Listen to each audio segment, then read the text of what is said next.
আমি আমার খুতবার শুরুতে সূরাতু আল কারিয়ার প্রথম 3টি আয়াত তেলাওয়াত করেছি। এই সূরার ভেতরে আল্লাহ তাআলা কিয়ামতের নকশা এঁকে দিয়েছেন, কিয়ামতের প্রামাণ্য বর্ণনা দিয়েছেন। কিয়ামত যে একদিন হবে, এই পৃথিবী যে ধ্বংস হয়ে যাবে, এটার ব্যাপারে সবার অগাধ বিশ্বাস আছে তো? না সন্দেহ লাগে? সন্দেহ আছে কারো? এই পৃথিবী একদিন থাকবে না, ভেঙে চুরমার হয়ে যাবে, খান খান হয়ে যাবে, সব মেসাকার হয়ে যাবে। আমি থাকবো না, আপনি থাকবেন না, আমরা কেউই থাকবো না, থাকবে একজন, তিনি কে? এটার নাম কিয়ামত, যেটার ব্যাপারে বিশ্বাস না থাকলে ইমানের ঘাটতি চলে আসবে, ঠিক কি না? তো সেই কিয়ামতের দিনটা কেমন হবে,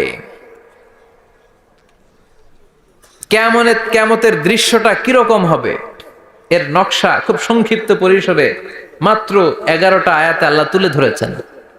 আপনি মনোযোগ দিয়ে কানগুলো খরগোশের মতো খাড়া করে যদি কথাগুলো শুনেন, আপনার মনে হবে আপনি এখানে বসে কিয়ামত চোখে লাইভ দেখতেছেন। লাইভ আল্লাহ এমন ভাবে বলেছে, সুবহানাল্লাহ পড়েন। তা আসুন আমরা সরাসরি কিয়ামতকে দেখে আসি। আসলে কিয়ামতটা কেমন বর্ণনা করছেন কে? আল্লাহ। সূরার নাম হচ্ছে সূরাতুল কারিয়া। কি নাম? আওয়াজ করে উত্তর দিতে হবে। সূরার নাম আল কারিয়া। চিৎকার মেরে বলেন, সূরার নাম কি? আল কারিয়া। এটা মাক্কি সূরা। কি সূরা? বিশ্বনবীর জীবনের 2টা পর্ব, একটা মাক্কি পর্ব আর একটা মাদানী পর্ব। এটা মাদানী পর্বে নাজিল হয়নি, এটা নাজিল হয়েছে মাক্কি পর্বে। এই সূরার আয়াত সংখ্যা 11। এটা কোরআনের 101 নম্বর সূরা। এটা আল কোরআন আল কারীমের 30তম পারায় অবস্থিত একটা সূরা। আমাদের অনেকেরই মাশাআল্লাহ মুখস্থ আছে, আছে না? ইমাম সাহেব নামাজে প্রায় পড়ে, অনেকেরই মুখস্থ। শুনতে শুনতে কবে যে মুখস্থ হয়েছে আমাদের নিজেরাও জানি না। সুবহানাল্লাহ পড়েন। কোরআনের ভেতরে খালি বরকত, এটার সাথে লাগলেই বরকত, মসজিদে গেলেই বরকত। মনের অজান্তে আমরা এই সূরাকে মুখস্থ করে ফেলেছি। কিন্তু এই সূরার ভেতরে যে আল্লাহ কোরআনের কিয়ামতের এত চমৎকার নকশা এঁকেছেন, এত প্রামাণ্য বর্ণনা দিয়েছেন, এটা আমরা অনেকে জানিই না। আসুন আমরা এই সূরার আলোকে দেখার চেষ্টা করি যে কিয়ামতটা কিরকম হবে। আল্লাহ একটা শব্দকে এই সূরার শুরুতে 3 বার উল্লেখ করে আমাদের দৃষ্টি আকর্ষণ করেছেন। আল্লাহ tried to draw our attention by mentioning 3 times a word, and that is al-qari'ah. al-qari'ah শব্দটাকে তিনি 3 বার উল্লেখ করে আমাদের দৃষ্টি আকর্ষণ করেছেন। একটা শব্দ 3 বার বললে মানুষের দৃষ্টি আকর্ষিত হয় না? যেহেতু এটা আরব দেশে নাজিল হয়েছে, আবার মক্কায়, মক্কার লোকেরা আরবি বুঝে, তাদেরকে প্রথম বলা হলো আল কারিয়া। তারা ফিরে তাকালো, কি আল কারিয়া? আবার বলা হলো মাল কারিয়া। কি মাল কারিয়া? আবার বলা হলো ওয়ামা আদরাকা মাল কারিয়া। আবার তারা ফিরে তাকালো। দৃষ্টি আকর্ষণের জন্য আল্লাহ তাআলা 3 বার এই শব্দটা বলেছেন। এজন্য এই শব্দের একটা সিগনিফিকেন্স, একটা গুরুত্ব, অর্থবহ একটা মানদণ্ড আছে না নাই? আল কারিয়া শব্দের অর্থ হচ্ছে বিকট আওয়াজ। আল কারিয়া মানে কি? কথা বলেন, আরো জোরে বলেন। বিকট আওয়াজ। এই বিকট আওয়াজটা তৈরি করার জন্য আল্লাহ তাআলা একজন ফেরেশতা তৈরি করেছেন, যার নাম হচ্ছে ইসরাফিল। নাম কি? আমাদের মধ্যে অনেকের নাম কিন্তু আমরা ইসরাফিল রাখি, তাই না? ইসরাফিল আছে না নাই? আজরাইল কিন্তু রাখে না কেউ, ডরে। কেন রাখে না? ভয় পায়। কিন্তু ইসরাফিল আছে, আমার পরিচিত অনেকে আছে ইসরাফিল। তো এই ফেরেশতার পা হচ্ছে জমিনেরও নিচে, মাথা হচ্ছে আকাশের উপরে। এই ফেরেশতার কাজ হচ্ছে ওই বিকট শব্দ তৈরি করা। উনি একটা সাইরেনের মধ্যে ফু দিবেন, হুইসেল দিবেন, ট্রাম্পেট। ওই ট্রাম্পিটে, ওই সাইরেনে, ওই হুইসেলে ফু দিলেই শুরু হয়ে যাবে আল কারিয়া। মাল ওমা আদরাকা মাল। এই ফেরেশতার দায়িত্বই হচ্ছে ওই বাঁশির মধ্যে ফু দেয়া। হুইসেল, সাইরেন, ট্রাম্পিট, আরবিতে এটাকে বলা হয় আসুর। ইদা নুফিখা ফিস সূরি নাফখা ওয়াহিদা। যখন তিনি ওই সিংহে একটা ফু দিবেন, সব লন্ডভন্ড হয়ে যাবে, কিচ্ছু খুঁজে পাওয়া যাবে না। আল্লাহ ওনাকে তৈরি করেছেন শুধু এই হুইসেলের মধ্যে, বাঁশির মধ্যে 3টা ফু দেওয়ার জন্য। কয়টা? উনি সৃষ্টির শুরু থেকেই এই বাঁশিটাকে দুই ঠোঁটের মাঝখানে রেখে আল্লাহর আরশের দিকে তাকিয়ে আছে and just waiting for the green signal. আল্লাহর পক্ষ থেকে সবুজ সংকেতের অপেক্ষায়। যখনই আল্লাহর অর্ডার করবেন তখনই শুরু হয়ে যাবে আল কারিআ মাল ওমা আদরাকা মাল। সৃষ্টির শুরু থেকেই ইসরাফিল ফেরেশতা বিশাল সিংহাটাকে দুই ঠোঁটের মাঝখানে করে আরশের দিকে তাকিয়ে আছে, কখন আল্লাহ অর্ডার দিবে। অর্ডার দিতে দেরি, ফুৎকার দিতে দেরি নাই, ঠিক কিনা? বিকট আওয়াজ, গগন বিদারী শব্দ, প্রচন্ড একটা সাউন্ড, জাইগান্টিক সাউন্ড, যে আওয়াজ, যে শব্দ কেউ শুনে নাই। শুনছেন? পৃথিবীতে আপনারা কে সবচেয়ে বেশি আওয়াজের কিছু শুনেছেন? সবচেয়ে বেশি আওয়াজ আপনার জীবনে ঘটেছে কোন জায়গায়? কি দেখেছেন যে অনেক আওয়াজ হয় সেখানে? বলেন তো। হ্যাঁ, বজ্রপাত। বজ্রপাতের আওয়াজ আপনি শুনেছেন, বিকট আওয়াজ, তাই না? বজ্রপাতকে আঞ্চলিক ভাষায় আপনারা কি বলেন? হ্যাঁ, ঠেড়া। ঠেড়া অনেক জায়গাতেই বলে ঠেড়া। নোয়াখালীতে বলে ঠেড়া হচ্ছে, হেতের উপরে আল্লাহ ঠেড়া হচ্ছে, আছে না নাই? তো এই যে ঠেড়া, বজ্রপাত, ইংরেজিতে বলে থান্ডার, আসলে এটার আওয়াজ বড় ভয়ঙ্কর, প্রচন্ড আওয়াজ। আচ্ছা, আর আপনি বলেছেন কি গাড়ির চাকা যদি পাংচার হয়, হ্যাঁ এটা তো আওয়াজ হতে পারে। আমরা মাঝে মাঝে রাস্তায় চড়ি, আমরা দেখি ট্রাকের চাকা যখন পাংচার হয় আমরা লাফ দিয়ে উঠি, বিকট আওয়াজ হয়, ভয় পেয়ে যায়, এতে দুর্ঘটনাও ঘটে, ঠিক কিনা? আচ্ছা, এক নম্বরে পেলাম ঠেড়া, বজ্রপাত। দুই নম্বরে পেলাম ট্রাকের টায়ার পাংচার হলে। আর কে কি আওয়াজ শুনেছেন জীবনে? ভয়ঙ্কর আওয়াজ। কি করলে ভয়ঙ্কর আওয়াজ হয় বলেন? হ্যাঁ, কি করলে? ও, ট্রান্সফরমার, ইলেকট্রিক্যাল ট্রান্সফরমার যদি ব্রাস্ট হয়ে যায় আওয়াজ আছে না নাই? পাওয়া গেল আরেকটা। আর কি আওয়াজ আছে? ককটেল মারলে, গ্রেনেড হামলা, বোমা মারলে, সিলিন্ডার ব্রাস্ট হইলে। আর আছে? হ্যাঁ, হাই স্কুলে দপ্তরি যখন ঘন্টার মধ্যে বেল বাজায় আওয়াজ আছে না নাই? হাতুড়ি দিয়ে লোহার মধ্যে বাড়ি মারলে আওয়াজ আছে না নাই? এগুলো হচ্ছে আমাদের ক্যাপাসিটিতে, হিউম্যান ক্যাপাসিটিতে আমাদের দেখা সবচেয়ে বড় আওয়াজ। কিয়ামতের দিন যে হবে আল কারিয়া, এই আল কারিয়ার আওয়াজ কি এই আওয়াজগুলোর মতো? চিল্লায় বলেন, এই আওয়াজের মতো? এজন্য আল্লাহ বললেন আল কারিআতু মাল কারিআতু ওয়া মা আদরাকা মাল কারিয়া। সে আওয়াজটা ভয়ঙ্কর আওয়াজ।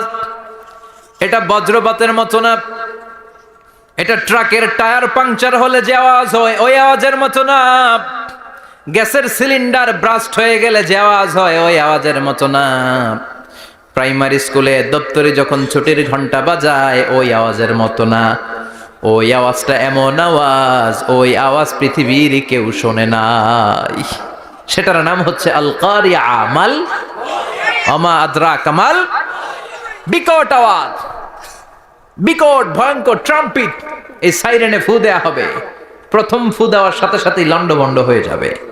এই ইসরাফিলকে তৈরি করা হয়েছে শুধুমাত্র কেবলমাত্র 3টা ফু দেওয়ার জন্য। চিল্লায় বলতে হবে কয়টা? এই ফেরেশতার আর কোনো কাজ নাই। তার আর কোনো কাজ আছে? ঠিক যে মুহূর্তে, এখন আমার ঘড়িতে বাজে 9টা 50, রাত 9টা বেজে 50 মিনিট, ঠিক এই মুহূর্তে যখন আমরা তাফসীর শুনছি, ঠিক এই মুহূর্তেও ইসরাফিল ফেরেশতা তাকে দুই ঠোঁটের মধ্যে লাগিয়ে আল্লাহর আরশের দিকে তাকিয়ে আছে। ওই যে সৃষ্টির শুরু থেকে তাকিয়ে আছে, আজ অবধি তাকিয়ে আছে। যখনই গ্রিন সিগন্যাল আসবে মুহূর্তেই শুরু হয়ে যাবে আল কারিআ মাল ওয়া মা আদরাকা মাল। আল্লাহ বললেন সে আওয়াজটা হবে বড্ড ভয়ঙ্কর। প্রথম ফুৎকার যখন দেয়া হবে, এটারে বলে নাফখাতুল ফাজা। দুনিয়ার সব মানুষগুলো অবাক হয়ে যাবে, পুরো পৃথিবীটা কেঁপে উঠবে, পৃথিবীর বিল্ডিং গুলো দুমড়ে মুচড়ে পড়বে, পৃথিবীর বড় বড় যত পাহাড়গুলো আছে তুলার মতো বাতাসে পাহাড়গুলো ধুলিত হতে থাকবে। আল্লাহু আকবার। আল্লাহ বললেন ইয়াউমা ইয়াকুনুন নাসু কাল ফারাশিল মাবথুস ওয়া তাকুনুল জিবালু কাল ইহনিল মানফুশ। সেদিন মানুষগুলো বিক্ষিপ্ত পতঙ্গের মতো নিক্ষিপ্ত হবে যখন আল কারিয়া, এই বিকট আওয়াজটা হবে। শুনতেছেন? মনোযোগ আছে? কথা বুঝতে সমস্যা হচ্ছে না তো? তিনটা ফুৎকার। কয়টা? প্রথম ফুৎকার দেওয়ার সাথে সাথে মানুষগুলো বিক্ষিপ্ত পতঙ্গের মতো নিক্ষিপ্ত হবে। এই যে আরামসে বসে আছি, তখন আর বসে থাকা যাবে না। কে ধাক্কা খেয়ে কই চলে যাব টেরই পাওয়া যাবে না। আমরা এই যে বসে আছি এর কারণ হচ্ছে গ্র্যাভিটেশনাল একটা ল আছে, পাওয়ার। এটারে বাংলায় বলে মাধ্যাকর্ষণ শক্তি। কি শক্তি? কথা বলেন। কে আবিষ্কার করছে এটা? হ্যাঁ, কে? বিজ্ঞানের নিউটন, আইজাক নিউটন আবিষ্কার করেছে। আপেলকে সে নিচে পড়তে দেখে গবেষণা করে পেয়েছে গ্র্যাভিটেশনাল পাওয়ার। ওইটা থাকার কারণে পৃথিবীর সেন্টার সবকিছুকে নিচের দিকে টানে, নিজের দিকে টানে, ফলে আমরা বসে আছি। কিন্তু এই মাধ্যাকর্ষণ শক্তির বাইরে যদি আমরা আকাশে উঠে যাই, আর কিন্তু কোনো টানাটানি নাই, আপনি শূন্যে ভেসে থাকবেন। নভোচারীরা মহাশূন্যে যে ভেসে থাকে, কিয়ামতের ওই ধাক্কার ভাইব্রেশন যখন শুরু হয়ে যাবে, পুরো পৃথিবীটা মুহূর্তের মধ্যে কেঁপে উঠবে। এমন কম্পন, এমন আওয়াজ পৃথিবীবাসী আর আগে আর শোনে নাই। একটা ধাক্কার চোটে মানুষগুলো ছিটকে কে যেন কই পড়ে যাবে, কেউ টের পাবে না। কে কই চলে গেছে হিসাব নাই। সব থাকবে ওই টাইমে, সব থাকবে না। কেউ থাকবে টয়লেটে, কেউ থাকবে ঘুমে, কেউ থাকবে বাজারে। আপনাদের নিমসার বাজার তো থাকবে তখন, না থাকবে? কই যে লন্ডভন্ড হয়ে যাবে হিসাব নাই। কে যে কোথায় ছিটকে পড়বো আমরা জানি না। বিক্ষিপ্ত পতঙ্গের মতো আমরা নিক্ষিপ্ত হব। শীতকালে আমার দেশের ছেলেরা রাত্রেবেলা ব্যাডমিন্টন খেলে, র্যাকেট খেলে না? নিমসারে বোধহয় খেলে টেলে না, খেলে তো। ওরা বাঁশ গেড়ে দেয় ক্ষেতের মাঝখানে। কি গাড়ে? এরপরে বাঁশের মধ্যে লাগায় কি? লাইট। লাইট গুলো লাগালে দেখবেন ক্ষেতের গ্রামের পোকাগুলো এসে লাইটের মধ্যে ছিটকে ছিটকে পড়ে। আমাদের অবস্থায় পোকার মতো হবে তখন। আল্লাহ সেটাই বললেন, ইয়াউমা ইয়াকুনুন নাসু কাল ফারাশিল মাবথুস, বিক্ষিপ্ত পতঙ্গের মতো মানুষগুলো নিক্ষিপ্ত হবে। ওয়া তাকুনুল জিবালু কাল আহিনিল মানফুস, তুলাকে যখন পিটানো হয়, ধ্বনিত করা হয়, দেখবেন তুলার ছোট ছোট কণা বাতাসের মধ্যে ভাসতে থাকে। ফু মারলে আরো দূরে যায়, আরো বাতাস আসলে উড়ে উড়ে যে কোথায় চলে যায় টের পাওয়া যায় না। সুবহানাল্লাহ। বিশাল বিশাল পাহাড়গুলো এরকম ধ্বনিত তুলার মতো শূন্যে উঠতে থাকবে, একটা পাহাড়ও টিকবে না। বাংলাদেশের সবচেয়ে বড় পাহাড়ের নাম কি জানেন? তাজিংডং পর্বত। কিন্তু সবচেয়ে বড় পাহাড় হচ্ছে গারো পাহাড়, ময়মনসিংহের। ওটা থাকবে কিয়ামতের দিন। আল কারিয়া, মাল কারিয়ার সময় টিকবে ওইটা। তাজিংডং বিজয় সবচেয়ে বড় পর্বত শৃঙ্গ। কোথায় এটা? বান্দরবান। এটা টিকবে? কেউকারাডাং একটা আছে না? চিম্বুক আছে না? টিকবে? টিকবে না। পৃথিবীর সবচেয়ে বড় পাহাড় মাউন্ট এভারেস্ট নেপালে 29,035 ফিট উঁচু, টিকবে? ইউরোপের সবচেয়ে বড় পাহাড় আল্পস পর্বতমালা, টিকবে না। আমেরিকার সবচেয়ে বড় পাহাড় আলাস্কা পর্বতমালা, টিকবে না। আরব বিশ্বে বিশাল একটা মাউন্টেন রেঞ্জ আছে, ওইটার নাম তুর পাহাড়, ওইটাও টিকবে না। একটা পাহাড়ও থাকবে না। পাহাড়গুলো ভেঙে দুমড়ে মুচড়ে তুলার মতো ধ্বনিত হতে থাকবে। চিৎকার করে পড়েন আল্লাহু আকবার। এই যে 5 তলা, 7 তলা, 10 তলা দেদারসে টাওয়ার উঠতে শুরু করেছে, বিল্ডিং বাড়তে শুরু করেছে। কিয়ামত যখন শুরু হবে, আল কারিয়া যখন শুরু হয়ে যাবে, রব্বুল আলামিন পুরো পৃথিবীটারে ধরে একটা ঝাঁকুনি মারবে। ওই ঝাঁকুনির চুটে 8 তলা 10 তলা বিল্ডিং গুলো টিকবে নাকি? 30 তলা 50 তলা হলে তো আর ভাঙবে না। বুর্জ আল খলিফা ভাঙবে না। দুবাইয়ের বুর্জ আল খলিফা সবচেয়ে উঁচু টাওয়ার এটা। কিংডম টাওয়ার, এটা নাকি আরো উঁচু হবে, 1000 মিটার উঁচু হবে। তাইপেডাং 101, মালয়েশিয়ার Petronas twin tower, Shanghai tower, কাবা ঘরের পাশে বুর্জ আল খলিফা, যেটাকে সবাই বলে জমজম টাওয়ার, টিকবে? কথা বলেন, টিকবে? আল্লাহ বললেন, ইযা জুলজিলাতিল আরদু জিলজালাহা ওয়া আখরাজাতিল আরদু আসকালাহা ইযা রুজ্জাতিল আরদু রাজ্জাও ওয়া বুসাতিল জিবালু বাসসা। সেদিন পৃথিবীটারে কাঁপিয়ে দেয়া হবে, পুরো পৃথিবী নড়ে চড়ে উঠবে, টাওয়ারগুলো ভেঙে খান খান, পাহাড়গুলো ভেঙে দুমড়ে মুচড়ে যাবে। মানুষগুলো বিক্ষিপ্ত পতঙ্গের মতো নিক্ষিপ্ত হবে। সাগরের পানির মাঝখানে দাউ দাউ দাউ দাউ দাউ দাউ করে আগুন জ্বলতে শুরু করে দিবে। আল্লাহু আকবার। নকশাকে দিছে না আল্লাহ? নকশাকে দিছে না? সুবহানাল্লাহ পড়েন।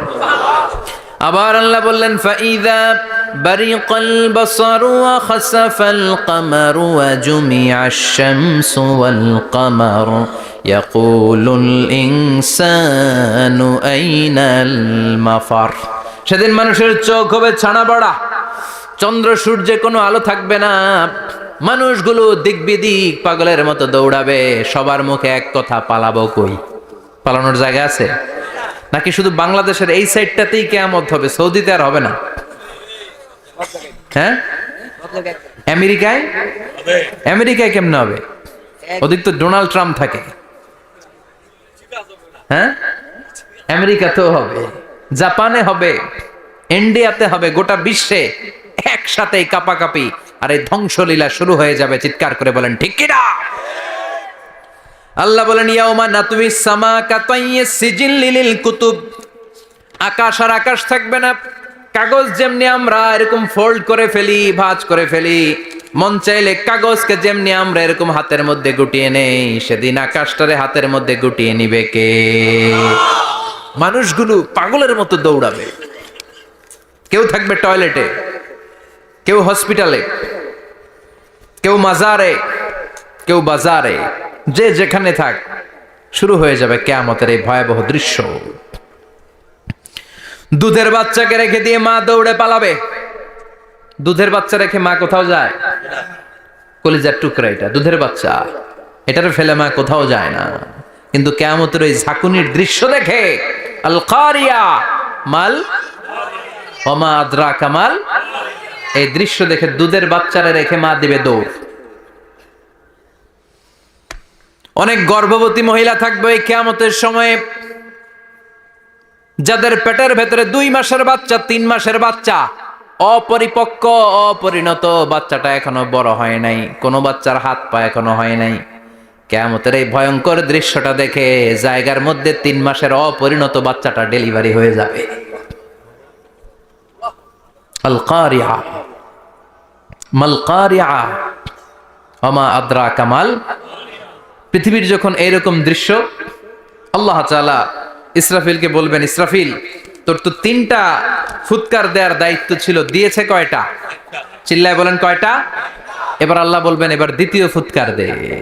কয় নাম্বার ফু দিবে? ওই ফু দেওয়ার সাথে সাথে ইসরাফিল প্রথম ফুৎকার দিয়ে জায়গা মতো ওইরকমই দাঁড়ায় থাকবে। আবার যখন গ্রিন সিগন্যাল পাবে মুহূর্তের মধ্যে আরেকটা ফু দিয়ে দিবে। ফু দেওয়ার সাথে সাথে পৃথিবীর সব মানুষগুলো মরে শেষ। কেউ থাকবে? থাকতে পারবো আমরা? থাকার জন্য আসছি। একদিন মাটির ভেতরে হবে ঘরে মন আমার, কেন বাঁধো দালান ঘর, প্রাণ পাখি উড়ে যাবে পিঞ্জর ছেড়ে,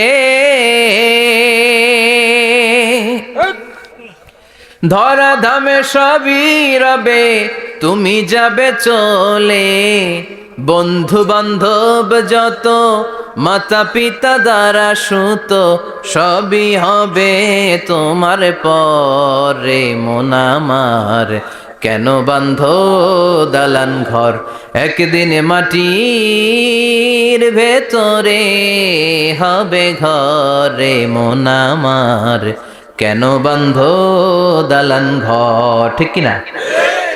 এই গানের কথামালাটা খুব সুন্দর না? আখিরাতের রিমাইন্ডার আমাদেরকে দেয়। এই যে দুনিয়া দুনিয়া, টাকা পয়সা আরো লাগবে, আরো কামাবো, এটাতে আমার হবে না, আরো চাই আরো চাই। এই প্রতিযোগিতা, এই কম্পিটিশন, ওর 5 তলা আমার লাগবে 7 তলা, ওর আছে 20 লাখ আমার লাগবে 30 লাখ। প্রতিযোগিতা আছে না নাই? এগুলো আমাদেরকে পাগল বানিয়ে দিয়েছে, মোহাচ্ছন্ন করে ফেলেছে। পৃথিবীটা আসলে একটা মরিচিকা, ধোঁকা, লোভ লালসা, আজ আছে কাল নাই। 2 নাম্বার ফুৎকার দেওয়ার সাথে সাথে পৃথিবীর সব শেষ। মালাকুল মাউত পৃথিবীর সব মানুষের রূহ কবজ করবে। আল্লাহ বলবেন মালাকুল মাউত আখবিরনি মাইয়াবকা, আমাকে বল আর কে আছে। মালাকুল মাউত বলবে পৃথিবীর সব মানুষের রুহু কবজ করে শেষ, কেউ নাই। মানুষবিহীন পৃথিবী, মানুষের কোলাহলে পৃথিবীটা মুখরিত থাকতো এতদিন।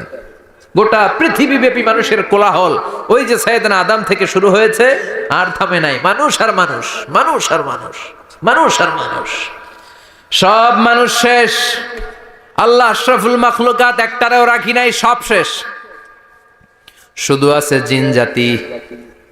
আল্লাহ বলবেন যাও এবার জিন জাতি ধরো, জিনদের রুহু কবজ করো। মালাকুল মাউত কিন্তু জিনদের রুহু কবজ করে। ওমা খলাকতুল জিন্না ওয়াল ইনসা ইল্লা লিয়াবুদুন। জিন জাতি আর মানব জাতি, এই দুই জাতিকে আল্লাহ তাআলা তৈরি করেছে কার ইবাদতের জন্য। আমরা যেমনি নামাজ পড়ি, জিনেরাও নামাজ পড়ে। আমরা যেমনি রমাদানের রোজা রাখি, জিনেরাও রমাদানের ফরজ রোজা রাখতে হয়। আমরা যেমনি হজ করি, জিনেরাও হজ করে।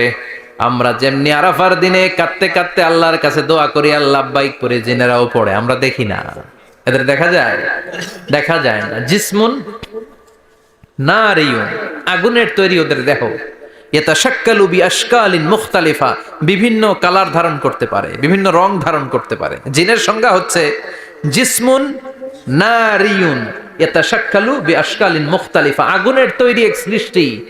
বিভিন্ন সূরত তারা নিতে পারে, মানুষের সূরত নিতে পারে, প্রাণীর সূরত নিতে পারে, ঠিক কি না?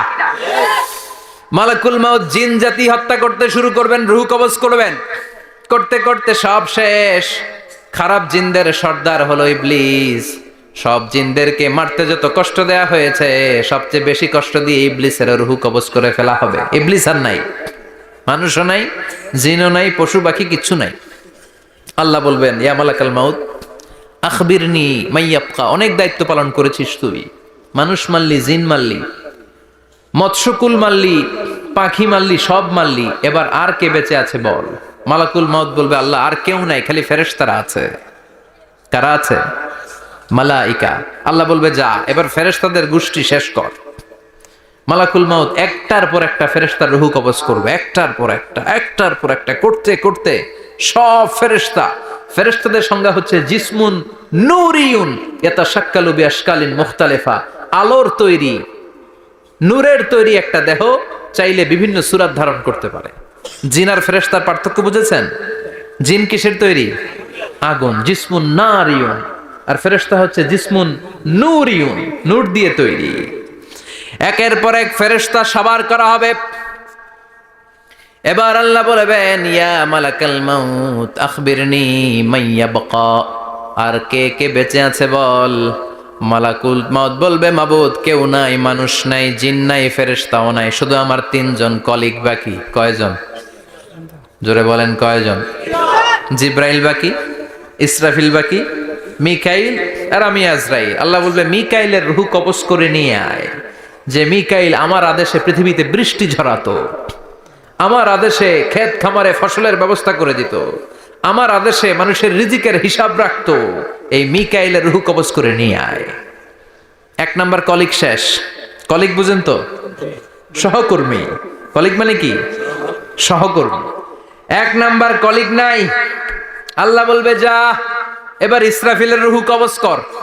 ইসরাফিল ফেরেশতা তখনও আল্লাহর আরশের দিকে ঠোঁটের মাঝখানে বিশাল সিংহটা নিয়ে তাকিয়ে আছে। ওই মুহূর্তে মালাকুল মাউত যে সালাম দিয়ে রূহটা কবজ করে ফেলবে। ইসরাফিলও নাই, ইসরাফিলও নাই। আল্লাহ বলবে যা দুনিয়ার সব নবীদের কাছে ওহী দিয়ে, কোরআন দিয়ে, ইনজিল দিয়ে, তাওরাত দিয়ে, জাবুর দিয়ে আমি যেই ফেরেশতারে পাঠাতাম, ওই রূহুল আমিন জিব্রাইলের রূহটাও কবজ করে নিয়ে আয়। জিব্রাইলের রূহ কবজ হয়ে যাবে। এবার তিনজন কলিগই শেষ। আছে কেউ? আছে? এবার আল্লাহ বলবে ইয়া মালাকাল মাউত, হে মৃত্যুর ফেরেশতা আখবিরনি মাইয়াবকা, মহাবিশ্বে আর কে কে আছে বল। আজরাইল বলবে কেউ নাই, মানুষ নাই, জিন নাই, ফেরেশতা নাই, আমার কলিগরাও নাই, আমি বড় একা। এখন আমি একা হয়ে গেছি। আল্লাহ আছি শুধু আমি। মালাকুল মাউত তোমার হুকুমের গোলাম। আর আনতাল হাইয়ুল কাইয়ুম, তুমি শাশ্বত চিরঞ্জীব, তুমি তো মরবা না, আমি আছি। আল্লাহ ভাবছে উনিও থাকবে, উনি আর আল্লাহ থাকবে। আল্লাহ বলবে মালাকুল মাউত এবার তুই মর, এবার তুই মর। এই কথা শুনে মালাকুল মাউতের খিচুনি উঠে যাবে। আজীবন মারছে, আজকে মরবে। খিচুনি উঠে যাবে, জ্বর এসে যাবে, কাঁপুনি ছুটে যাবে, কাঁপতে থাকবে। আল্লাহ বলবেন কাঁপাকাঁপি করে লাভ নাই, মর। মালাকুল মাউত বলবে মাবুদ এইটা আবার কেমন কথা, সবাই রে আমি মারলাম, আমি মরুম কেন?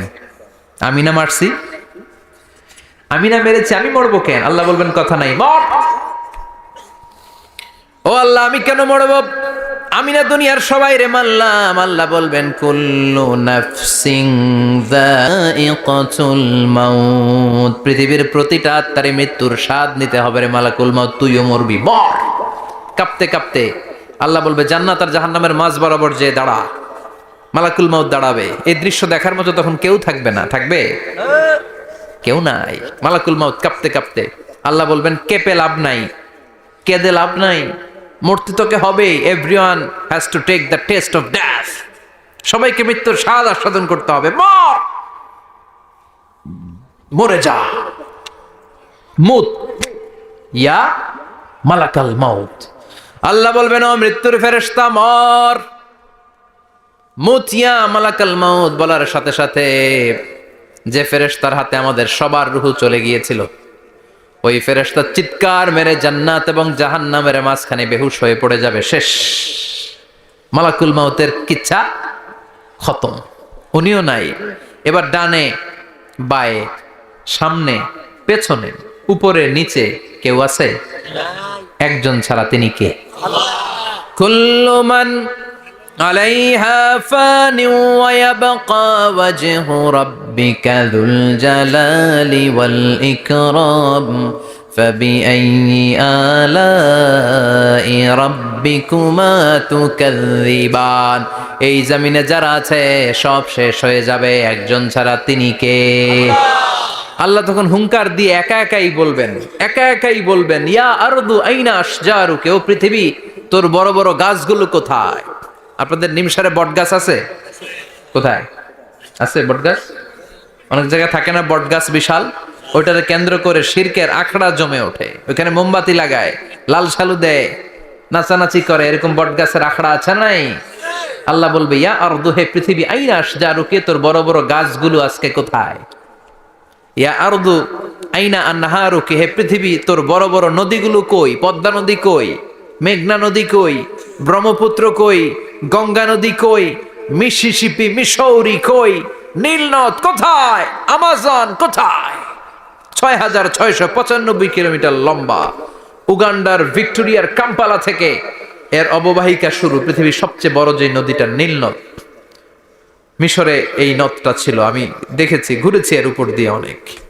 5 বছরে নীল নদের পানি আমি খেয়েছি। মিশরের নীল নদ ছাড়া কোনো মিঠা পানির উৎস নাই।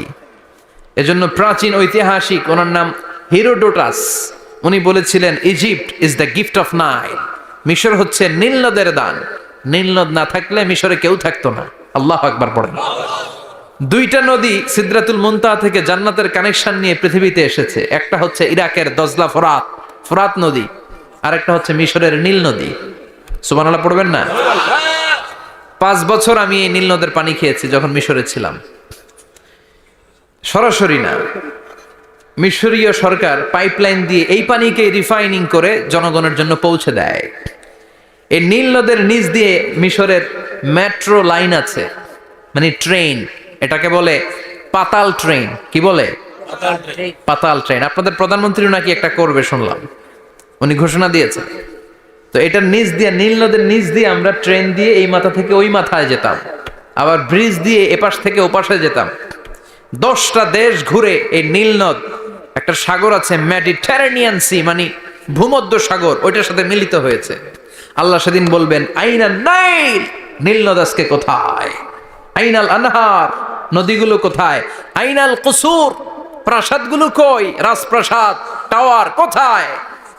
আইনাল জাবাবেরা, অত্যাচারী শাসকগুলো আজকে কোথায়? যারা ক্ষমতার চেয়ার পেলে আর নামতে চায় না, এই ডাকাতগুলো আজকে কোথায়? আল্লাহ বলবে আইনাল জাবাবেরা, ফেরাউন কোথায়? নমরুদ কোথায়?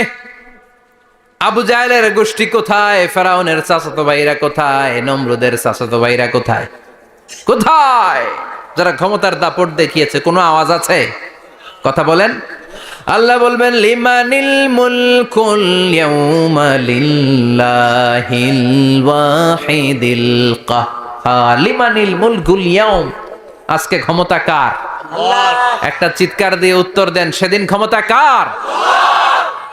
হু বিলংস দ্য কিংডম টুডে?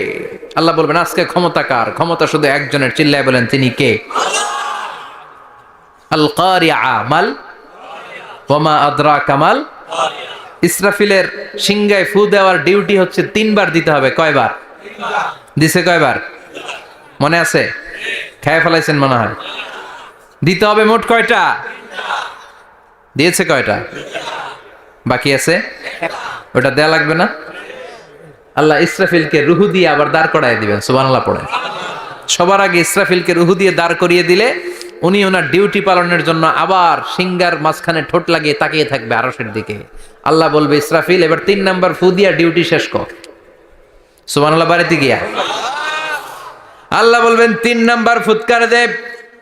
বলার সাথে সাথে ইসরাফিল সিংহাটা 2 ঠোঁটের মাঝখানে দিয়ে বিশাল আর একটা ফুৎকার দিবে। ওই ফুৎকার দেওয়ার সাথে সাথে মিনহা খলাকনাকুম ওয়া ফিহা নুঈদুকুম ওয়া মিনহা নুখরিজুকুম তারাতান উখরা। ওই ফু দেওয়ার সাথে সাথে পৃথিবীর যেখানে যত মানুষ ছিল সব উঠবে। যাদেরকে স্বাভাবিকভাবে কবর দিয়ে কবরস্থানে রাখা হয়েছিল কবর থেকে উঠবে। যারা বিমান দুর্ঘটনায় মারা গিয়েছে ওই ছাইগুলো থেকে উঠবে। যারা সাগরের মধ্যে মারা গিয়েছে সেখান থেকে উঠবে। যাদেরকে তিমি মাছ খেয়ে ফেলেছিল ওখান থেকে উঠবে। যে যেখানে ছিল ওইখান থেকে উঠবে। সুবহানাল্লাহ। লক্ষ লক্ষ মানুষ উঠে বলবে আমাদের ঘুম ভাঙাইলো কে? কি বলবে? ঘুম ভাঙাইয়া গেল রে, ঘুম ভাঙাইয়া গেল রে হে মরার কুকিলে। আহা, কুকিল বলে মরা, আবার এটা ঘুমো ভাঙায়। কত বড় ডাকা! ওরা বলবে আমাদের ঘুম ভাঙালো কে? ক্বালু মান বা'আসানা মিন মারকাদিনা হাযা মা ওয়া'আদার রহমান ওয়া সাদাকাল মুরসালুন। সব দাঁড়াবে, দাঁড়িয়ে বলবে ঘুম ভাঙালো কে? সবচেয়ে লম্বা ঘুম দিয়েছিল সাইয়েদনা আদম আলাইহিস সালামের ছেলে হাবিল, যাকে হত্যা করেছে হাবিল। জানেন না আপনারা? হাবিল হচ্ছে পৃথিবীর প্রথম নিহত মানব।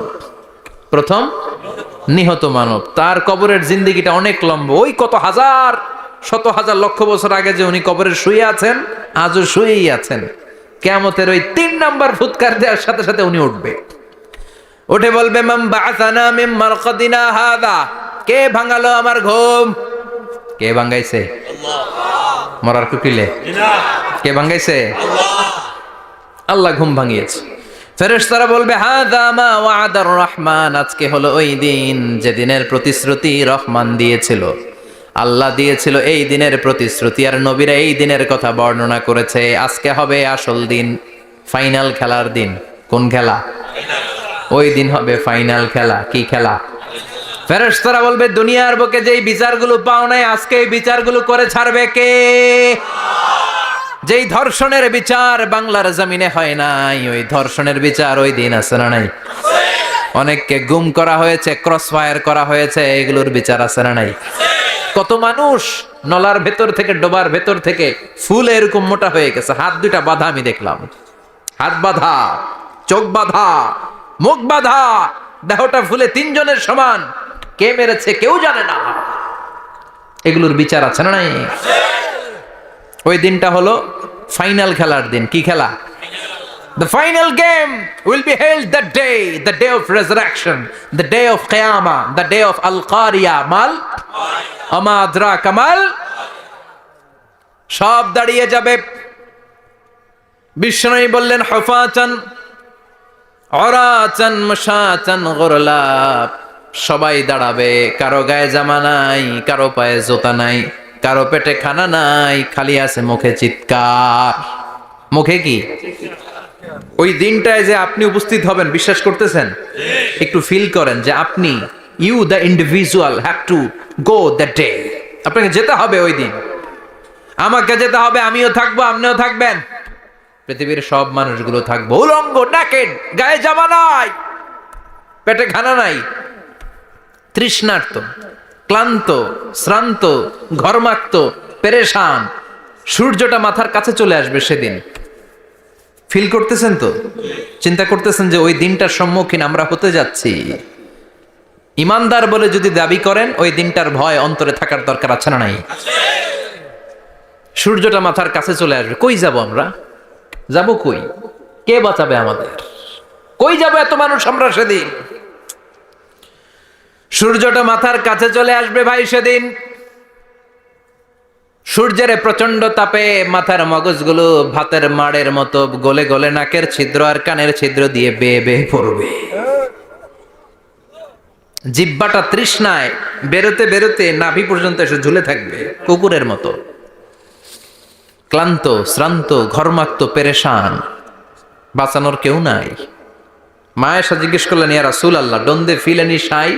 Nobody belong any garment in their body, no dress in their body. তাদের দেহে কোনো ড্রেস নাই, পোশাক নাই। নবী রে, এতগুলো মানুষ উলঙ্গ, লজ্জা লাগবে না? বিশ্বনবী বললেন, আয়েশা তুমি লজ্জার চিন্তা করো, সেদিন বাবা ছেলেরে দেখে দৌড়ে পালাবে, মা তার মেয়েকে দেখে দৌড়ে পালাবে।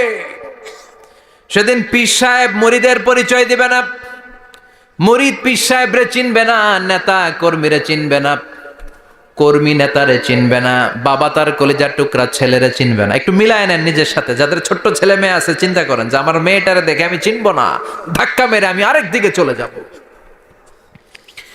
প্রিয়তমা স্ত্রীকে আমি চিনব না, যে স্ত্রীর সাথে এত ভালোবাসাবাসি, স্ত্রীকে দেখে আমি পরিচয় দিব না, চিনব না। স্ত্রী আমারে চিনবে না, ভাই ভাইরে চিনবে না, বন্ধু বন্ধুরে চিনবে না, ইমাম সাহেব মুসল্লি চিনবে না, মুসল্লি ইমাম সাহেব চিনবে না, পীর মুরিদরে চিনবে না, মুরিদ পীররে চিনবে না, কেউ কাউরে চিনবে না। ও আয়েশা, দিনটা এত ভয়ঙ্কর হবে, বাঁচাও বাঁচাও, ইয়া নফসি ইয়া নফসি বলে একবার ওই বিপদের দিনে মানুষ যে আকাশের দিকে এরকম তাকাবে, কার গায়ে জামা আছে কার গায়ে জামা নাই, ওই কথা মুহূর্তের মধ্যে ভুলে যাবে রে আয়েশা। ওই চিন্তাই তো আসবে না, জামার চিন্তা তো অনেক পরে। কথা কন। এক লোক ডায়রিয়া হয়েছে বলে কাঁদে। কি হয়েছে? ডায়রিয়া। অথবা জ্বর হয়েছে এজন্য কাঁদে। ওনার কিন্তু ক্যান্সারও হয়েছে, এটা জানে না। যখন আপনি বুঝাই দিবেন যে তোমার তো ক্যান্সার, যে ডায়রিয়া হয়েছে এটা ভুলেই যাবে। কথা কন। এতক্ষণ ডায়রিয়ার ব্যথায় কেঁদেছে, এতক্ষণ জ্বরের কারণে কেঁদেছে, এতক্ষণ হাঁপানির ব্যারামে কেঁদেছে, কিন্তু ওই লোকটার ক্যান্সারের রোগও ছিল। কিছুক্ষণ পরে আপনি বুঝাই দিলেন তুমি ক্যান্সারে আক্রান্ত একজন মরণ পথের যাত্রী। যখন ক্যান্সারের কথা সে জেনেছে, ওর যে ডায়রিয়া হয়েছিল ভুললেই গেছে। সুবহানাল্লাহ কইবেন না? আল্লাহু আকবার। কি ভয়ঙ্কর দিন হবে সেটা। কাআন সাফসাফা, লেভেল প্লেইং ফিল্ড, লা তারা ফিহা ইওয়াজা ওয়ালা আমতা। উঁচু নিচু নাই, কেউ কারো পরিচয় দিবে না। সেদিন হবে ফাইনাল খেলা। কি খেলা? চিল্লায় বলেন, আরো জোরে বলেন। ফাইনাল খেলা। ওই ফাইনাল খেলার বর্ণনা আল্লাহ কিভাবে দিচ্ছে শুনুন। আল্লাহ বলছেন, ফাআম্মা মান ثقلت موازينه فهو في عيشة راضية وأما من خفت موازينه فأمه هاوية وما أدراك ما هي نار حامية. পড়েন আল্লাহু আকবার। আল্লাহ বলেন, ফাআম্মা মান সাকুলাত মাওয়াজিনু, সেদিন যার মিজানের পাল্লা ভারী হয়ে যাবে, নেকের পাল্লা ভারী হয়ে যাবে, ফাহুয়া ফি আইশাতির রাদিয়া, ওই লোকটা আনন্দে থাকবে। ও আল্লাহ, আমাদের মিজানের পাল্লা তুমি ভারী করে দিও, আমরা এই কঠিন দিনে যেন আনন্দের দেখা পাই, তৌফিক দিও। পড়ে না আমিন। সেদিন আল্লাহ মিজানের পাল্লা বসাবেন। কিসের পাল্লা? আমার নামে নাম, আমার নাম কি? পাল্লা বসাবে, ওটার নাম কি? কিন্তু এটা দাড়ি পাল্লা না, ওটা কি না, ওটা নিক্তি পাল্লা। এটা কি পাল্লা? স্বর্ণকার কেউ আছেন? স্বর্ণের দোকানে চাকরি করে দিকে কেউ আছে? নাই। স্বর্ণের দোকানে যারা স্বর্ণ মাপে, ওরা কি দাড়ি পাল্লা দিয়ে মাপে? নিক্তি পাল্লা। আপনারা নিমসারের মানুষ, এখানে মালামাল কেনা বেচা হয় খুব বেশি, আপনারা বুঝবেন ভালো। দাড়ি পাল্লা দিয়ে কি মাপে? লাউ মাপে, কদু মাপে, ডাইল মাপে, চাইল মাপে, আলু মাপে, পেঁয়াজ মাপে, ঠিক কিনা? তো দাড়ি পাল্লা দিয়ে যখন চাল মেপে দিলাম, চাল সামান্য 2-4টা বেশি গেল, আমার লস নাই, আমি দোকানদার। আর কম দিল যে নিতেছে তারও তেমন লস নাই। কিন্তু আমি স্বর্ণের ব্যাপারী, স্বর্ণ কিনতে আসছে, স্বর্ণ যদি সামান্য কিছু ভুলে বেশি চলে যায় আমার ব্যবসা শেষ। আর যদি কিছু রেখে দেই তাহলে ক্রেতার মারাত্মক লস, ঠিক কিনা? এজন্য স্বর্ণ দাড়ি পাল্লা দিয়ে মাপে না, এটা মাপে নিক্তি পাল্লা দিয়ে। সূক্ষ্মাতি সূক্ষ্ম ওজন করতে হয় সেখানে। 1 কণা স্বর্ণ বেশি হয়ে গেলে দাম বেড়ে যায়, 1 কণা কমে গেলে দামও কমে যায়, ঠিক কিনা? আল্লাহ যে মিজান, মিজান আমরা বলি যে মিজানের পাল্লা, এটার মিজান শব্দের বহুবচন হচ্ছে মাওয়াজিন। ফাআম্মা মান সাকুলাত মাওয়াজিনু, সেদিন যার মিজানের নেকের পাল্লা ভারী হয়ে যাবে, ফাহুয়া ফি আইশাতির রাদিয়া, তার আনন্দ আর দেখে কে? তার আনন্দ আর দেখে কে? সামনে থেকে এসে তাকে ডান হাতে আমলনামা দেয়া হবে। ফাআম্মা মান উতিয়া কিতাবাহু বিয়ামিনিহি ফাসাউফা ইউহাসাবু হিসাবান ইয়াসীরা। সেদিন যাদের মিজানের পাল্লায় নেকের পার্টটা ভারী হয়ে যাবে, তাদেরকে সামনের দিক থেকে এনে ডান হাতে আমলনামা দেয়া হবে। আল্লাহ, সেই কঠিন দিনে আমাদের বাঁচানোর কেউ নাই, তুমি আমাদের সবাইরে ডান হাতে আমলনামা দিয়ে দিও, আমাদের হিসাবটারে তুমি সহজ করে দিও, পড়ে না আমিন। রোজ হাসরে হে আল্লাহ আমার করোনা বিচার, আল্লাহ করোনা বিচার। বিচার করলে বাঁচার উপায় আছে? বিশ্বনবী বলেছেন মান নুকিশা উযিবা, যার বিচার আল্লাহ সেদিন করবেন, সেদিন তার খবর আছে, তার বাঁচার কোনো সুযোগ। রোজ হাসরে হে আল্লাহ আমার করোনা বিচার, আল্লাহ করোনা বিচার। বিচার চাহি না দয়া চাহি এ গুনাহগার, আল্লাহ করোনা বিচার। আমি জেনে শুনে জীবন ভরে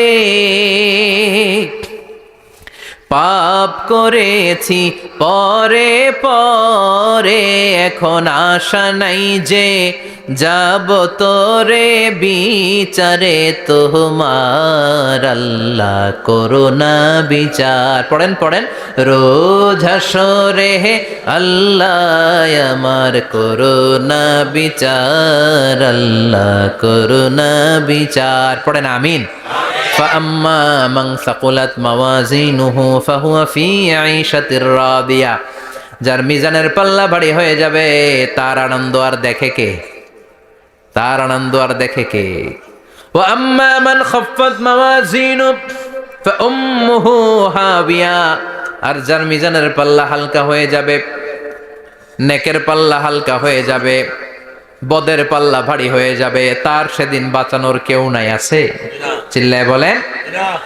وَأَمَّا مَنْ أُوتِيَ كِتَابَهُ وَرَاءَ ظَهْرِهِ فَسَوْفَ يَدْعُو ثُبُورًا, সেদিন যাদের মিজানের পাল্লা হালকা হয়ে যাবে, তাদেরকে ডান হাতে আমলনামা দেয়া হবে নাকি? তাদেরকে পেছন দিক থেকে এনে বা হাতে দেয়া হবে। আমরা আমলনামা কোন হাতে চাই? সবাই কোন হাত দেখান, তাকবীর দেন, লিল্লাহে তাকবীর, লিল্লাহে তাকবীর, লিল্লাহে তাকবীর। আল্লাহ ডান হাতে আমলনামা দিয়ে দিও, চিল্লায় পড়েন আমিন। যাদেরকে বা হাতে দেয়া হবে ওদের চিৎকার, আর আমাদের হবে ইনশাআল্লাহ সেদিন আনন্দ, ঠিক কিনা? দুনিয়ার বুকে কষ্ট করে যান, আখেরাতে আনন্দ আছে না নাই? আর দুনিয়ার বুকে মौज মাস্তি করে যায়, দাপট দেখায়, আখেরাতে তাদের জন্য শাস্তি আছে না নাই? বা হাতে আমলনামা দেয়া হবে, তখন তারা মৃত্যুকে ডাকবে। আল্লাহ বলবে তোর আমলনামা তুই পড়। কি কর? আমলনামা পড়া ছাড়া কোনো গতি নেই। কোরআনও শুরু হয়েছে ইকরা দিয়ে। কি দিয়ে? ইকরা মানে কি? পড়ো। আবার আখেরাতের কিতাবও শুরু হয়েছে ইকরা দিয়ে। ইকরা মানে কি? পড়ো। তাহলে এই মুমিনের কাজ হচ্ছে খালি পড়া। যখন সুস্থ আছেন পড়বেন, অসুস্থ হয়ে গেলে পড়বেন, বাড়িতে আছেন পড়বেন, গাড়িতে আছেন পড়বেন, অফিসে আছেন পড়বেন, অসুস্থ পড়বেন, সুস্থ পড়বেন, বিপদে পড়বেন, আপদে পড়বেন, পড়তে পড়তে মরবেন, পড়তে পড়তে মরার সময় পড়ার দরকার আছে না নাই? হুজুর মরার সময় আবার পড়বো কেমনে? মরার সময় পড়বেন লা ইলাহা মুহাম্মাদুর, পড়তে আপনারা হবে, বাঁচতে চাইলে মরার সময় পড়তে হবে। চিল্লা এখন ঠিক কিনা? আল্লাহ বলবে নে, দুনিয়াতে অনেক আনন্দ করেছিস, অনেক দাপট ছিল তোর, অনেক ক্ষমতা, তোর ভয়ে এলাকায় কেউ কথা কয় নাই, এরকম আছে না নাই? পর এই নে তোর আমল নামা বা হাতে। আল্লাহ কয় লাগবো না। বলবে আল্লাহ লাগবে না, আমল নামার দরকার নাই। আল্লাহ বলবে দরকার আছে, নে তোর আমল নামা পড়। রব্বুল আলামিন বলবেন ইকরা কিতাবাকা কাফা বিনাফসিকাল ইয়াউমা আলাইকা হাসিবা। পড়, তুই তোর আমল নামা পড়। আমল নামা পড়ে নিজেই একটা নাম্বার দে। আমি আর নিজে নিজের নাম্বার দেয়া যায় না? পরীক্ষা দিয়ে এসেই বলা যায় আমি কত পাবো, বলা যায় না? যে ছেলেটা গোল্ডেন এ প্লাস পাবে ওর চেহারা দেখলেই বোঝা যায়, আছে না নাই? বের হয়েই বলে আমার এটা হয়েছে, এটা হয়েছে, সব হয়েছে, আমি 90 পাবো। আর যেটার কিচ্ছু হয় নাই, লাড্ডু গুড্ডু পাবে যেটা, ওইটাকে আমি কিচ্ছু পারি নাই, কিছুই লেখি নাই আমি পাবো লাড্ডু গুড্ডু। কি পাবো? আছে না নাই? আল্লাহ বলবে পড়, পরে তুই একটা নাম্বার দে। সে বলবে আল্লাহ আমি পড়তে চাই না। আল্লাহ বলবেন পড়।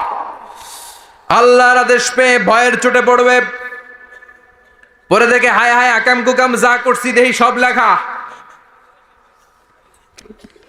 সব লেখা, একটাও বাকি নাই। কারণ আল্লাহ বলেছেন ফামাইয়া আমাল মিসকালা যাররাতিন খাইরান ইয়ারা ওয়া মাইয়া আমাল মিসকালা যাররাতিন জাররা জাররা। আমরা কি বলি? জাররা জাররা। জাররা জিনিসটা কি? শীতের দিনে টিনের ঘর, টিনের চাল আছে না আপনাদের? টিনের চাল যাদের আছে দেখবেন টিনের চালে ছিদ্র থাকলে ওটা দিয়ে সূর্যের আলো ঢুকে ঢুকে শীতের দিন সূর্যের একটা চিকন আলো ঘরে ঢুকে ওই ছিদ্র দিয়ে। ওইটার কাছে যাবেন, দেখবেন এই সূর্যের আলোটার মধ্যে পাতলা ধুলিবালি দেখা যায়, দেখা যায় না? ঘরের চারদিকে কোথাও এই ধুলিবালি নাই, কিন্তু টিনের ছিদ্র দিয়ে শীতকালে সকালে একটা চিকন ছিদ্র দিয়ে সূর্যের একটা আলো ঢুকছে। ওটার কাছে গেলে ধুলাবালি আছে না নাই? এই ধুলাবালিটার নাম হচ্ছে আরবিতে জাররা। আরবিতে কি নাম? এই জাররা পরিমাণ ভালো করেছো এটাও দেখবা, জাররা পরিমাণ খারাপ করেছো এটাও দেখবা, ঠিক কিনা? এবার আমলনামা দেখে বলবে হায় হায় আকাম কুকাম যা করছি সব লেখা, ধর্ষণ করেছি লেখা আছে, টেন্ডারবাজি করলাম লেখা আছে, চাঁদাবাজি করেছি লেখা আছে, দাপট দেখিয়েছি লেখা আছে, অন্যের জমি অন্যায়ভাবে দখল করেছি লেখা আছে, আছে না নাই?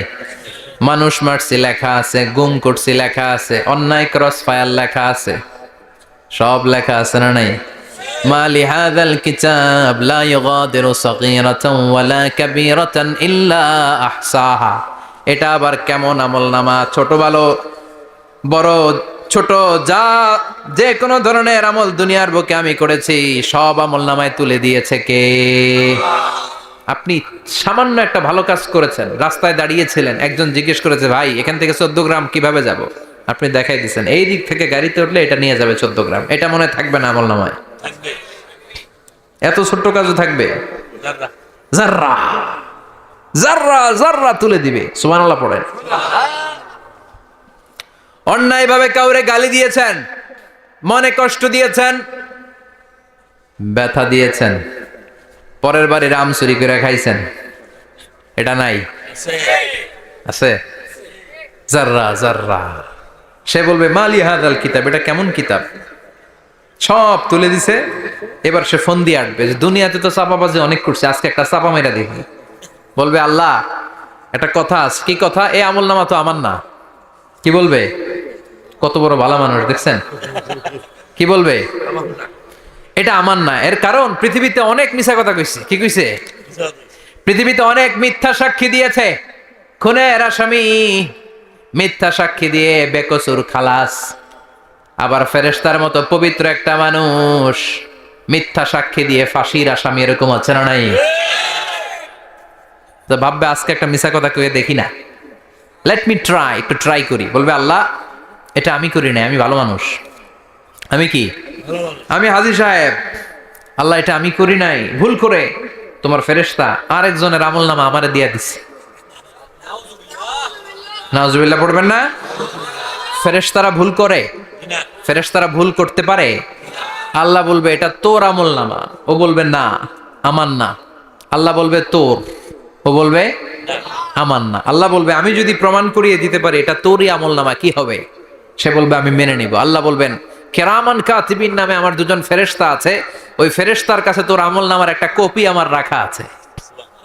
সুবহানাল্লাহ, বাড়িতে গিয়ে কয়েন কেরামান কাতিবিনা ইয়ালামুনা মা তাফআলুন।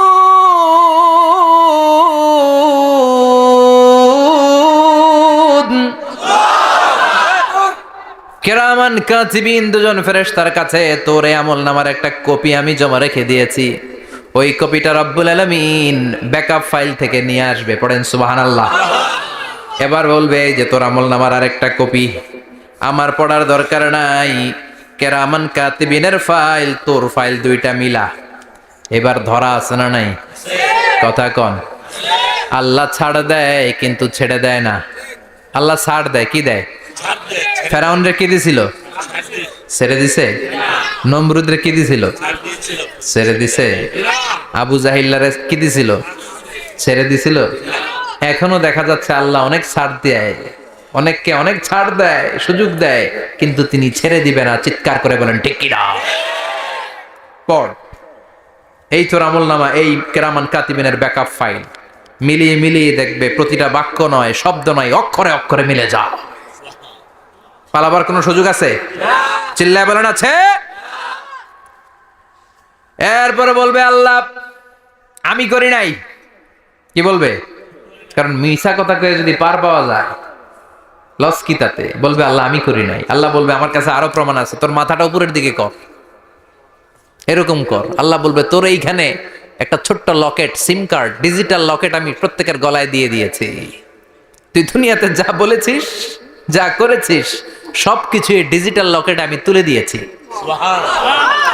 আল্লাহর কোরআন সাক্ষী। বানি ইসরাইল আল্লাহ বলেছেন ওয়া কুল্লা ইনসানিন আলজামনাহু তায়রাহু ফি উনুকিহি ওয়া নুখরিজু লাহু ইয়াওমাল কিয়ামাতি কিতাবান ইয়ালকাহু মানশুরা।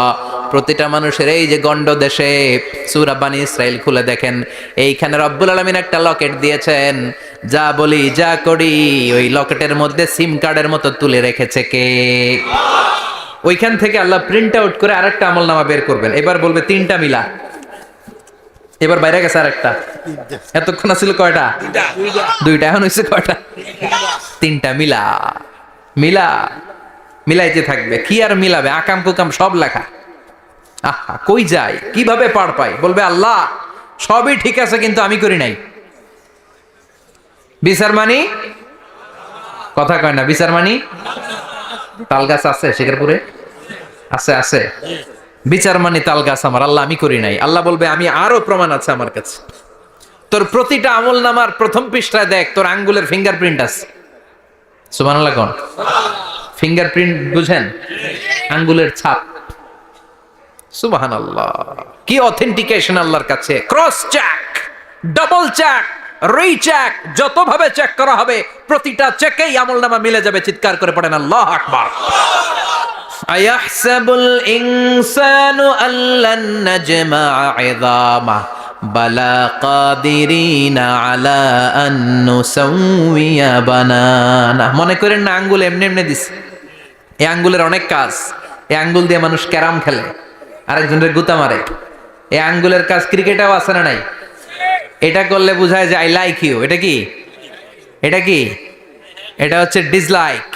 হ্যাঁ, আবার ক্রিকেটে দুইটা তুললে কি হয়? ওই যে সব মুখস্থ। এরপরে একটা তুললে কি হয়? খাইছি খাইছি, সব মুখস্থ। দুইটা তুললে ছক্কা, একটা তুললে বাইর। তুই বাড়ো বেড়া, ঠিক কি না? আল্লাহ বলেন বিভিন্ন খেলা খেলো, আঙ্গুল দেখাও, ছক্কা মারো, আউট দাও, কিন্তু এইখানে তোমার আঙ্গুলের ছাপ আছে না নাই? কি আজীব তামাশা। একটা আঙ্গুলের ছাপের সাথে আপনি খেয়াল করে দেখবেন, এখানে ছোট্ট ছোট্ট খুব খেয়াল করলে দেখা যায় এরকম রেখা দেখা যায়, গোল গোল গোল গোল গোল গোল গোল গোল। কিভাবে মিলেছে? একটা আঙ্গুলের ছাপের সাথে আরেকটা আঙ্গুলের ছাপের কোনো মিল নাই। আমার সাথে ওনার নাই, ওনার সাথে ওনার নাই, ওনার সাথে ওনার আঙ্গুলের ছাপের মিল নাই। আরে উনি আর আমি তো দূরের কথা, আমার একটা আঙ্গুলের সাথে আমার আরেকটা আঙ্গুলের ছাপের মিল নাই। ফ্রান্সিস গ্যালটন এটার আবিষ্কার করেছে 1880 সালে। আর 1500 বছর আগে এই কথা কোরআনে বলে দিয়েছে কে? আল্লাহ। এখন ইমিগ্রেশনে গেলে লাগে, সিম কার্ড তুলতে গেলে বায়োমেট্রিক অথেন্টিকেশন লাগে, তারপরে ইমিগ্রেশনে লাগে, পাসপোর্ট অফিসে লাগে, দলিলে লাগে। আবার যারা দলিলে এগুলো করতে না পারে তাদের টিপ সই দেয়া লাগে, ঠিক কিনা? একজনের সই আরেকজনের সাথে মিলবে? মানুষের হচ্ছে ফিঙ্গারপ্রিন্ট, পশুদের হচ্ছে ফুটপ্রিন্ট। প্রাণীদের কি? ছাগলের ফুটপ্রিন্ট, গরুর ফুটপ্রিন্ট, বাঘের আঙ্গুল আছে, বাঘের হাত আছে, বাঘের চারটাই কি? এই যে সুন্দরবনে আমাদের কয়টা বাঘ আছে এটার কিন্তু হিসাব আছে, কারণ সুন্দরবনের কিছু অংশ আমাদের, বাকি অংশ ইন্ডিয়ার। জানেন এটা? ইন্ডিয়ার বাঘ কয়টা, আমগো বাঘ কয়টা, হিসাব আছে। তো বাঘগুলোর হিসাব হলো কি করে? এই ফুটপ্রিন্ট দিয়ে। একটা বাঘের পায়ের ছাপের সাথে আরেকটা বাঘের পায়ের ছাপের কোনো মিল নেই। কারিগরটা কে? চিল্লায় বলেন কে? আবার যারা হজ করেছেন কিংবা উমরা করেছেন, কাবা ঘরের পাশে ছোট্ট একটা মিনারার মতো আছে, ওই মিনারার ভেতরে একজন নবীর পায়ের ছাপও আছে না নাই? ওয়াত্তাখিযু মিম মাকামি ইব্রাহিম মুসাল্লা। পড়েন আল্লাহু আকবার। সাইয়েদনা ইব্রাহিমের পায়ের ছাপ আল্লাহ রেখে দিলেন জান্নাতের একটা পাথর। সাইয়েদনা ইব্রাহিম তার ছেলেকে নিয়ে, সাইয়েদনা ইসমাইলকে নিয়ে আল্লাহর ঘর বানানো শুরু করলেন। বানাতে বানাতে আর উপরের দিকে বানাতে পারে না, ছেলে পাথর এনে দেয়, সাইয়েদনা ইব্রাহিম রাখতে পারে না। আল্লাহরে বললেন, আল্লাহ আর একটু বানানো লাগবে, কিন্তু আমি তো নাগাল পাই না। আল্লাহ বললেন, ইব্রাহিম টেনশন নিও না, চিন্তার কারণ নাই, জান্নাত থেকে স্পেশাল একটা পাথর এনে দিলাম, এই পাথরের উপর দাঁড়িয়ে যাও, যতটুকু মন চায় লিফটের মতো পাথরটা উপরে উঠে যাবে, আবার কাজ শেষ হলে নিচের দিকে নেমে যাবে। সুবহানাল্লাহ। কি নবী! বাবা হচ্ছে রাজমিস্ত্রি, চিফ মিস্ত্রি, ছেলে হচ্ছে যোগালি, দুইজনকে দিয়ে আল্লাহ কাবা বানালেন, আবার কাবা ঘর ঝাড়ু দেওয়ালেন। কোন সুবহানাল্লাহ। মসজিদেরি ঝাড়ু বারদার ও কামারে হাত শোনো আমার মুনাজাত, শোনো শোনো ইয়া ইলাহি আমার মুনাজাত, শোনো আমার মুনাজাত। পড়েন আমিন। তার মানে বামপন্থীর আমল নামা ছাড়াই বামপন্থীর আঙ্গুলের ফিঙ্গারপ্রিন্ট আল্লাহর কাছে আছে না নাই? আল্লাহ বলবে দেখ মিলে যাবে, একটার পর একটা অথেন্টিকেশন হবে, কিন্তু সে বলবে আল্লাহ আমি করি নাই। কি বলবে? আল্লাহ বলবে এবার তোর মুখকে আমি আটকে দিলাম, তোর ঠোঁট দুইটাকে আমি একসাথে করে দিলাম। আলিয়াউমা নাখতিমু আলা আফওয়াহিহিম ওয়া তুকাল্লিমুনা আইদিহিম ওয়া তাশহাদু আরজুলুহুম বিমা কানু ইয়াকসিবুন। পড়েন সুবহানাল্লাহ। এবার ওর ঠোঁট বন্ধ হয়ে যাবে, মুখ দিয়ে আওয়াজ নাই। ওর হাত বলবে আল্লাহ এই হাত দিয়ে অন্ধকার রাতে আমি একজনকে মেরেছি। এই পা বলবে এই পা দিয়ে আমি ওই জায়গায় অন্যায় কাজ করার জন্য গিয়েছি। সাক্ষী আছে না নাই? কথা বলেন। সেদিন বাঁচার কোনো উপায় আছে? এজন্য আল্লাহ বললেন ওয়া আম্মা মান খাফফাত মাওয়াজিনুহু ফাউম্মুহু হাবিয়া ওয়া মা আদরাহিয়া নারুন হামিয়া। পড়েন আল্লাহু আকবার। ওই দিন বাঁচার উপায় নাই, ওই দিন তার কপালে আছে আগুন। ওই দিন কপালে কি? নারুন হামিয়া, the blazing fire, the blazing fire, জ্বলন্ত প্রজ্বলিত আগুন। আল্লাহর শাস্তি বড় শাস্তি। এজন্য আগুন দিয়ে প্রাণী মারাও নিষেধ, কারণ আগুন দিয়ে শাস্তি দিবে শুধু একজন, তিনি কে? আল্লাহ। আর আমরা দোয়াতেও বলি ওয়াকিনা আযাবান, আল্লাহ আগুনের শাস্তি থেকে তুমি আমাদেরকে বাঁচাও। এজন্য আগুনের শাস্তি থেকে বেঁচে থাকার দরকার আছে না নাই? নামাজ ধরে না ছেড়ে, চিল্লায় বলেন। 5 ওয়াক্ত সালাত জামাতের সাথে আদায় করতে হবে, প্রতিদিন কোরআন তেলাওয়াত করতে হবে, আব্বা আম্মার খেদমত করতে হবে, কোরআন পড়তে হবে, আর ইসলামের পক্ষে থাকতে হবে। চিল্লায় এখন ঠিক কিনা? তা না হলে কপালে জুটবে নারুন হামিয়া, দ্য ব্লেজিং ফায়ার। আল্লাহ এই আগুন থেকে তুমি আমাদেরকে বাঁচাও, জাহান্নাম থেকে আমাদের বাঁচাও, আমাদের পরিবারকে বাঁচাও, আমাদের ভবিষ্যৎ প্রজন্মকে বাঁচাও। চিল্লায় পড়ে না আমিন। কিয়ামতের নকশা চোখে আল্লাহ তুলে ধরছে না? কেমন হবে কিয়ামতটা আজকে বুঝতে পারছেন না? এটার ভয়, এই কিয়ামতের বিভীষিকাময় কিয়ামতের ভয় আমাদের অন্তরে আছে না নাই? কিয়ামতের ভয় যাদের অন্তরে থাকে তার দ্বারা কি কোনো পাপ কাজ করা সম্ভব? কথা বলেন। কারণ তার অন্তরে ভয় থাকে একজনের, তিনি কে? আল্লাহর ভয়কে আরবিতে বলে তাকওয়া। আরবিতে কি বলে? এই তাকওয়া যদি কারো অন্তরে থাকে তার দ্বারা কোনো অন্যায় করা সম্ভব হয়। আল্লাহ আমরা যেন বেশি বেশি মুত্তাকি হতে পারি, তুমি তৌফিক দাও। আর জোরে পড়েন আমিন। যতগুলো কথা বলেছি কোরআন সুন্নাহর আলোকে বলেছি, বানিয়ে কিছু বলি নাই। তারপরেও আমার মনের অজান্তে কোনো মিস ইনফরমেশন যদি আমার মুখ ফসকে বেরিয়ে যায়, সেগুলো যেন আল্লাহ তাআলা আমাদের স্মৃতিপট থেকে মুছে দেয়। আমরা পড়ি আমিন।